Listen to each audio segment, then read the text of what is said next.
ఇలాగా చేసుకోండి. కాస్త పల్చగా వచ్చేటట్టే రుద్దుకోండి.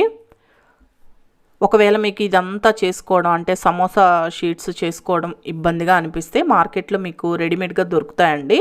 వాటిని తీసుకొచ్చుకొనైనా మీరు ఈజీగా సమోసా చేసేసుకోవచ్చు.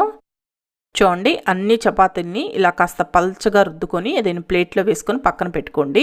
ప్లేట్లో వేసుకున్నప్పుడు ఈ చపాతీకి మధ్యలో కాస్త పిండిని వేయండి, అంటుకోకుండా ఉంటాయి. చూసారా, అన్ని ఇలా చేసి పెట్టుకోండి. నేను ఆల్రెడీ చేసి పెట్టేసుకున్నాను. ఇలా చేసి పెట్టుకున్న తర్వాత ఇప్పుడు పెనాన్ని బాగా వేడి చేసి ఇలా ఒక్కొక్క చపాతీని వేసి లైట్గా కాలనివ్వండి. జస్ట్ ఒక 1 మినిట్ ఒక సైడ్ కాల్చి వెంటనే రెండో వైపుకు తిప్పేయండి. మనకి ఎక్కువ కాలాల్సిన అవసరం లేదు. ఇలా రెండు వైపులా లైట్గా కాలిన తర్వాత ఈ చపాతీని తీసి పక్కన పెట్టేసుకోండి. సేమ్ ఇదే విధంగా మిగతా చపాతీలన్నింటినీ కాల్చుకోండి. ఇప్పుడు అన్ని చపాతీలని ఇలా కాల్చుకున్న తర్వాత ఇలా ఒకదానిపైన ఒకటి పెట్టుకొని ఒకటేసారి కట్ చేసేసుకోండి. ఫస్ట్ ఈ 4 పక్కల చివర్లను కట్ చేయండి.